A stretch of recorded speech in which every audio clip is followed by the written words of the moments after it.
Sir बताइएगा कि ये कौन शख्स था, कितनी उसकी एज थी, कैसे उसको उठाया गया, किस केस में उठाया? कहना का रिहायशी है, ऑनलाइन ट्रेडिंग करता है ये, और इसकी उम्र कोई 24-25 साल है। थोड़ी देर बाद ही इनको एक कॉल मौसूल होती है और उसके अंदर वो ही पुलिस वाले जो उनको लेके गए होते हैं वो उनसे कहते हैं कि जी आपके बेटे के ख़िलाफ़ बहुत सारे एविडेंस हमारे पास मौजूद हैं, सीसीडी से हम लोग बात कर रहे हैं। और आपको सीसीडी की फ़िलहाल रूटीन का तो पता ही होगा कि जो लोग क्रिमिनल हैं, जो डिक्लेयर क्रिमिनल्स हैं, उनके साथ क्या हो रहा है। तो आपके बेटे के साथ भी यही होना है।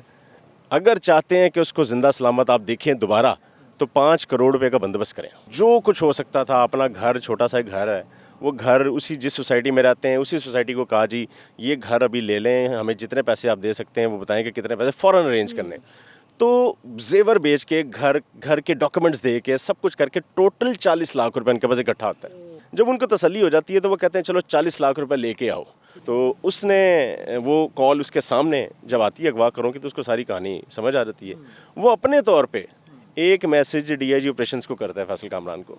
एक लड़का यहाँ से अगवा हुआ है और उसके लिए 5 करोड़ रुपया तवान मांगा जा रहा है। तो जैसे ही उन्होंने पैसे लेने के लिए वो इनकी गाड़ी में आके बैठे हैं, ऊपर से पुलिस ने रेड कर दी।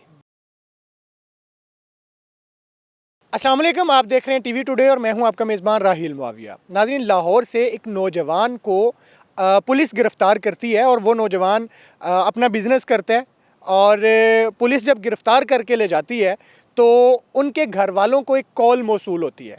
कहा यह जाता है कि हम सीसीडी से बात कर रहे हैं, आपका बेटा बहुत बड़े बड़े जुराइम में मुलविस है और आपका बेटा अब बचने वाला नहीं। बचाना चाहते हैं तो इतनी बड़ी अमाउंट लेके फ़लाँ जगह पर पहुंच जाएं, वरना आपका बेटा पार कर दिया जाएगा। इसके बाद उनके घर वालों की धोड़ें लग जाती हैं, लेकिन मुबैना तौर पर इस अगवा की कहानी खुल जाती है और पुलिस के उस शख्स के ख़िलाफ़ पुलिस एक्शन लेती है और वो शख्स खुद अब सलाखों के पीछे है। ये कहानी क्या है, वाक़या क्या है, तफसीलात क्या हैं, ये जानते हैं। हमारे साथ सीनियर क्राइम रिपोर्टर उमर याकूब साहब मौजूद हैं। सर बताइएगा कि ये कौन शख्स था, कितनी उसकी एज थी, कैसे उसको उठाया गया, किस केस में उठाया? इसका नाम है वलीद, कहना का रिहायशी है, ऑनलाइन ट्रेडिंग करता है ये, और इसकी उम्र कोई 24-25 साल है और मतलब बिल्कुल यंग सा नौजवान है।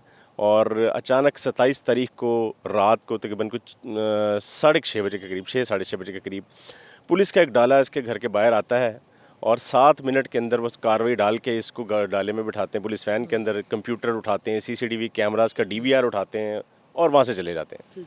घर वाले परेशान कि अचानक ये हुआ क्या। मीनवाइल थोड़ी देर बाद ही इनको एक कॉल मौसूल होती है और उसके अंदर वो ही पुलिस वाले जो उनको लेके गए होते हैं वो उनसे कहते हैं कि जी आपके बेटे के ख़िलाफ़ बहुत सारे एविडेंस हमारे पास मौजूद हैं, सीसीडी से हम लोग बात कर रहे हैं। और आपको सीसीडी की फ़िलहाल रूटीन का तो पता ही होगा कि जो लोग क्रिमिनल हैं, जो डिक्लेयर क्रिमिनल्स हैं, उनके साथ क्या हो रहा है। तो आपके बेटे के साथ भी यही होना है। अगर चाहते हैं कि उसको ज़िंदा सलामत आप देखें दोबारा, तो 5 करोड़ रुपए का बंदोबस्त करें। अच्छा, 5 करोड़ रुपया मिलेगा तो आपका बेटा वापस आ जाएगा, वरना फिर बाद में आप उसकी मतलब याद में दुआई कर सकते हैं। इस तरह की धमकियां दी गई। खैर फैमिली परेशान होगी और फैमिली ने फिर फ़ौरन पैसों का बंदोबस्त करना शुरू किया, क्योंकि उनके पास कोई और ऑप्शन ही नहीं थी कि किसी से मशवरा करते, किसी को बताते। और मीनवाइल उन्होंने जो कुछ हो सकता था, अपना घर, छोटा सा घर है, वो घर उसी जिस सोसाइटी में रहते हैं उसी सोसाइटी को कहा जी ये घर अभी ले लें, हमें जितने पैसे आप दे सकते हैं वो बताएं कि कितने पैसे, फ़ौरन अरेंज करने। तो जेवर बेच के घर के डॉक्यूमेंट्स दे के सब कुछ करके टोटल 40 लाख रुपए उनके पास इकट्ठा होता है। अच्छा, मीनवाइल ये जो अगवाकार पुलिस वाले होते हैं, मतलब आते भी यूनिफॉर्म में, सरकारी डाला भी इस्तेमाल करते हैं। और वो मुतलका थाने के थे? नहीं, वो आगे स्टोरी बताता हूँ जब सारे मामलात आगे जाके खुलते हैं। तो वो बार बार प्रेशराइज करते थे इनको कॉल करके कि टाइम नहीं है, ज़्यादा वक्त नहीं है, रात को या सुबह मामला तय हो जाना है, तो कोशिश करें कि पैसों का बंदोबस्त कर लें। सुबह तक वो 40 लाख रुपए इकट्ठे करते हैं और उनके बड़े तरले करते हैं कि जी इससे ज़्यादा हमारी हैसियत नहीं है, इससे ज़्यादा हमें कोई देने को तैयार नहीं है, और अपने ज़राए से चेक कर लें या जो कर सकते हैं कर लें। जब उनको तसल्ली हो जाती है तो वो कहते हैं चलो 40 लाख रुपए लेके आओ। वो 40 लाख रुपए लेके निकलते हैं। ये लाहौर के मुख्तलिफ इलाकों में उनको घुमाते हैं फिराते हैं, गुलबर्ग में, इकबाल टाउन में, मॉडल टाउन में घुमा फिरा के फिर एक जगह का तयन करते हैं कि LOS जो एक स्टॉप है वहाँ पर आ जाओ, फिरोजपुर रोड पर। मीनवाइल इनके एक घर के बिल्कुल पास एक शख्स रहता है। वो जब पुलिस इसको लेके जा रही होती है तो वो देख लेता है और वो बड़ा हैरान होता है कि अचानक इसके घर पुलिस आई है, इसको बिठा के ले गई है। वो पूछ गुछ करता है इसके वालिद से, तो उसके वालिद बताता है कि जी पता नहीं क्या हुआ है। और उसी दौरान इनकी कॉल आ जाती है, जब वो जो 3-4 घर छोड़ के इनके कोई हमसाया रहता है, तो उसने वो कॉल उसके सामने जब आती है अगवा करों की, तो उसको सारी कहानी समझ आ जाती है। वो अपने तौर पे एक मैसेज DIG ऑपरेशंस को करता है फैसल कामरान को कि जनाब ये सारा मामला है, एक लड़का यहाँ से अगवा हुआ है और उसके लिए 5 करोड़ रुपया तवान मांगा जा रहा है। फैसल कामरान फ़ौरन जो मुतलका SHO था उसकी वहाँ पर ड्यूटी लगाते हैं कि आसपास की CCTV फुटेजेस निकलवाओ, चेक करो हुआ क्या है। फुटेजेस में क्लियर हो जाता है कि वाकई सरकारी गाड़ी आई थी और नंबर कोई नहीं लगा हुआ था उसके ऊपर।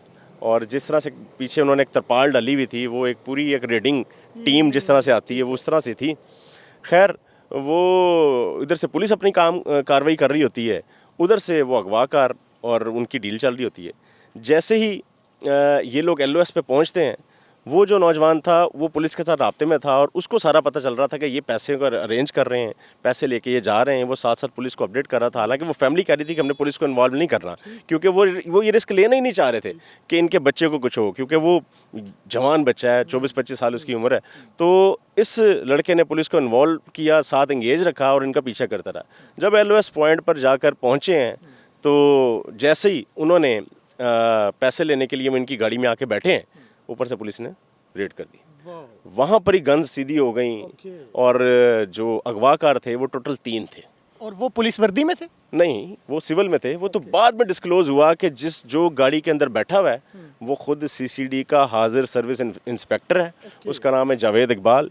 CCD कोतवाली में वो पोस्टेड है और उसके साथ कांस्टेबल तौसीफ था। उन्होंने एक रेंट की गाड़ी ली थी। वो रेंट की गाड़ी का ड्राइवर तीसरा साथ था। उसको नहीं पता था ये कोई वारदात के लिए आए हैं, उसको यही पता था कि ये पुलिस वाले हैं, ये किसी काम आए हैं, कोई रेड करने आए हैं या क्या मामला है, ये तो उसने अभी तक जो बयान दिया है। खैर मौके पे उसने अपना तारुफ भी करवाया इनको कि जी मैं इंस्पेक्टर हूँ, पुलिस वाला हूँ, तो ये एक कोई ये मामले में मतलूब है, कार्रवाई एक थी उसका हम हिस्सा बना रहे हैं। लेकिन चूँकि DIG को भी पता था और 5 करोड़ के तवान की कॉल्स भी रिकॉर्ड हुई थी और जो CCTV फुटेज थी वो भी सामने आ चुकी थी। फिर इनको मौके से पकड़ा गया, पकड़ के काने थाने ले जाया गया। जब पता चला कि CCD का इंस्पेक्टर है तो CCTV वाले भी बीच में कूद पड़े। उन्होंने कहा जी हाँ, इज्जत का सवाल है। फिर उन्होंने अपनी इज्जत बचाने के लिए सारा केस अपने पास मंगवा लिया और कान्हा पुलिस को फिर मुकदमा दर्ज नहीं करने दिया गया।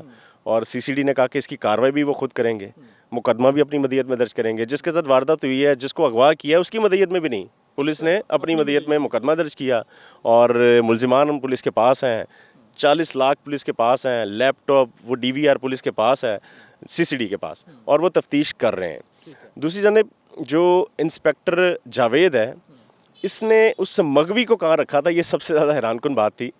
उस मगवी को बाकायदा जैसे क्रिमिनल्स को ट्रीट किया जाता है, इसी तरह उसने रेड करके उसको पकड़ा है। जाके CCD कोतवाली के अंदर वहाँ पर उसके मुंह पे नकाब यानी कि कपड़ा डाल के मुलजिम की तरह उसको अंदर लेके गए, हथकड़ी लगा के। ऐसा नहीं है कि आप किसी भी मुलजिम को लेके चले जाएं और जाके उसको अपने पास या अपने दफ्तर में या वलात तो मुहर्रिर को बताना पड़ेगा, सब कुछ अंदराज होता है। उन्होंने इसका एक फेक ID कार्ड इसको दिया किसी और मुलजिम का कि ये तुम ये बनोगे। उस लड़के को कहा, उस मगवी को कहा कि तुमने अपना नाम फलां फलां बताना है, अगर तुमने अपना असल नाम बताया तो तुम तो नहीं बचते। तो वो जाके अपना नाम बताता है कि जब वहाँ पर कोई और पूछता है तो वो बताती है मेरा नाम फलां है, मैं फलां मुकदमे में मतलूब था।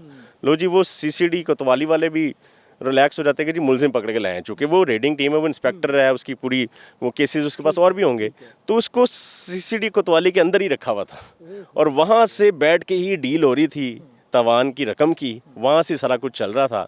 तो अगवा बराए तवान का जो सेल है वो भी CCD कोतवाली में बैठता है। मतलब जिसने पूरे लाहौर में अगवा बराए तवान या अगवा के केसेस को डील करना है, उन्हीं के मतलब छत के नीचे बैठ के अगवा बराए तवान की इतनी बड़ी वारदात हो गई। तो अब जो CCD है वो बहुत ज़्यादा इस वक्त मतलब हैरान है। एडिशनल आईजी सीसीडी वो परसों खुद मॉडल टाउन आए हुए थे जहाँ पर ये मुल्ज़िमान को रखा हुआ है, वहाँ पर ही मुकदमा दर्ज हुआ है और उन्होंने मुल्ज़िमान को मतलब जो वो कर सकते थे ना वो उनके साथ अभी वो ट्रीटमेंट तो चल रही है, लेकिन बात ये है कि ये कोई लग नहीं रहा कि इनकी कोई पहली वारदात थी। एक जिस इंस्पेक्टर तरीके से, जिस मुनज़्ज़म तरीके से वारदात डाली गई। ये 5 लोगों का गिरोह था, ये गैंग सीसीडी का ही था और इंस्पेक्टर इसको लीड कर रहा था। 2 पकड़े गए हैं, 3 बाकी 2 अभी रहते हैं। एक ड्राइवर है जो कि रेंट की गाड़ी का था। तो ये टोटल 5 लोग थे, अभी 2 की गिरफ्तारी अमल में नहीं आई, यानी कि इन 5 लोगों ने मिलकर सारा प्लान किया था और उसके बाद 5 करोड़ रुपया तावान मांगा और 40 लाख रुपए में डील इनकी डन हो गई। 40 लाख इन्होंने ले भी लिया, लेकिन मौके के ऊपर पकड़े गए और अब उनके खिलाफ ये कार्रवाई। फिर इसका मतलब जो डीआईजी फैसल कामरान साहब इसका क्रेडिट लेते नज़र आ रहे हैं और जो क्राइम रिपोर्टर्स उनको क्रेडिट देते भी नज़र आ रहे हैं कि ये वारदात हकीकी मानों में अगर किसी ने पकड़ी है तो वो डीआईजी फैसल कामरान साहब ने पकड़ी है। आप समझते हैं कि ये दुरुस्त है? देखिए, इसमें फैसल कामरान की बहुत ज़्यादा एफर्ट है क्योंकि ऑपरेशंस इसको डील कर रही थी, ऑपरेशन ने रेड करके इनको पकड़ा। और सबसे बड़ी बात कि जो मगवी शख्स की फैमिली है उसको इन्वॉल्व भी नहीं होने दिया, पता भी नहीं लगने दिया। हाँ, ऐसा ही है। दरखास्त भी किसी की नहीं। देखें, ऐसा ही है ना, उसकी वजह ये है कि पहले तो नहीं पता था कि सीसीडी का कोई इंस्पेक्टर होगा। पहले तो पता ही नहीं था, किसी के वहम गुमान में भी नहीं था कि लाहौर पुलिस भी हो सकती है। लगा कि किसी और ज़िले से पुलिस आई है, इसको उठा के ले गई है, लाहौर से इसको बाहर रखा होगा।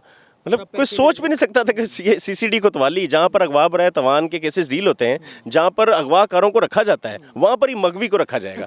मतलब ये एक हैरानकुन बात थी। जब ये सब चीज़ें डिस्क्लोज हुई तो फिर चूंकि सीसीडी का एक मैंडेट है कि वो किसी भी हीनियस क्राइम की तफ्तीश अपने पास मंगवा सकते हैं, तो उन्होंने तफ्तीश मंगवा के सारा केस अपने हैंडओवर कर लिया, मुल्ज़मान मंगवा लिए और अब वो तफ्तीश कर रहे हैं। अच्छा, ये जिसको अगवा किया गया इसके ऊपर कोई मुकदमा था भी या बिल्कुल नहीं था, या इसके ऊपर कोई डाउट या किसी किस्म की कोई कंप्लेन कुछ था इसके खिलाफ या कुछ भी नहीं था? राहील, अभी तक तो इसके खिलाफ कोई क्रिमिनल रिकॉर्ड सामने नहीं आया चूँकि ये ऑनलाइन ट्रेडिंग करता है और अभी तो पुलिस ये भी तफ्तीश करेगी कि ये ऑनलाइन जो ट्रेडिंग कर रहा है ये किस लेवल की कर रहा है और क्या वो कानूनी है या नहीं है, ये तो एक बात की बात है। लेकिन ये अलग बात है। डेफिनेटली कोई ना कोई ऐसी बात तो होगी ना कि ये इसको इतना मतलब उन्होंने टारगेट किया, बड़े आसानी के साथ इसको अगवा किया और अगवा करने के बाद फिर बाद में तवान के पैसे भी मांगे, घर वाले राज़ी भी हो गए, तो कुछ ना कुछ डेफिनेटली इसकी तरफ से भी कोई गलती हो सकती है। उमर भाई, ये बताएं, आपने देखा होगा कि पिछले चंद माह में बहुत सारे पुलिस वालों को जहाँ से भी शिकायत आई है कि फ़लाँ पैसे लेता पकड़ा गया है या अपने इख्तियारात का नाजायज़ जो है ना वो इस्तेमाल कर रहा है, तो उनके खिलाफ मुकदमात उन्हीं के थानों में हुए हैं। जहाँ वो एसएचओ लगा था उसी हवालात में बंद कर दिया, या जहाँ वो तफ्तीशी लगा था उन्हीं के हवालात में उसको बंद कर दिया गया। ये भी उसकी एक कड़ी है। और इवन कि इस पॉलिसी को हम फेडरल तक देख रहे हैं कि आपने देखा होगा FIA के 6 ऑफिसर्स जो उन पे भी यही इल्ज़ाम आते हैं कि 90 लाख रुपए लिए NCCIA के। तो आपको क्या लग रहा है कि ये रियासत ने ज़ीरो टॉलरेंस पॉलिसी अपना ली है कि अगर रियासत के इख्तियारात को इस्तेमाल करके कोई ज़ाती फ़ायदा लेने की कोशिश करेगा तो रगड़ा जाएगा? देखें राहील, ये तो अब जाके थोड़ी सी चीज़ें हमें नज़र आ रही है ना, वरना रियासत की जिम्मेदारी तो यही है, जिसने जिसके साथ जिस लेवल का जुल्म किया उसके साथ उसी तरह की कानूनी कार्रवाई होनी चाहिए। लेकिन इससे पहले ऐसा होता नहीं था, अभी भी ऐसा 100% नहीं हो रहा। लोग शिकायतें ले लेके, दरखास्तें ले लेके लोग पिट जाते थे, जिंदगी गुजर जाती थी, किसी के खिलाफ कार्रवाई नहीं होती। बिल्कुल ऐसे ही, और अभी भी कुछ ऐसे हैं केसेस जिसके अंदर होता ये है कि अगर आपने अगवा की वारदात की है तो आपके खिलाफ इख्तियारात का नाजायज़ इस्तेमाल, ये गुनाह लगा के आपको मतलब मुअत्तल कर दिया जाएगा।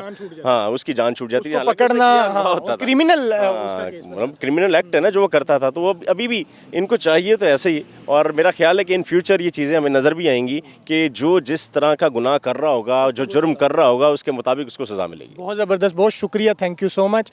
और नाज़रीन, ये जैसे NCCIA के 6 पुलिस अफसरान जो हैं वो उसको FIA पुलिस कहते हैं, उसके ऑफिसर्स जो हैं वो इस वक्त उन्हीं की हिरासत में है और उन पे मुकदमा चल रहा है। इसी तरह CCD ने भी अगरचे उनको पंजाब पुलिस ने पकड़ के दिया है, अपना एक इंस्पेक्टर पकड़ा है और उस इंस्पेक्टर पे मुबैना तौर पर एक शख्स को अगवा करके उस शख्स से 5 करोड़ रुपया रिश्वत मांगने और फिर 40 लाख रुपए पे सौदा जो है ना वो डील तय होने के मामलात और ये इल्ज़ाम है। और वो शख्स इस वक्त CCD की हिरासत में है और वो कटहरे में है। इजाज़त दीजिए, अल्लाह हाफ़िज़।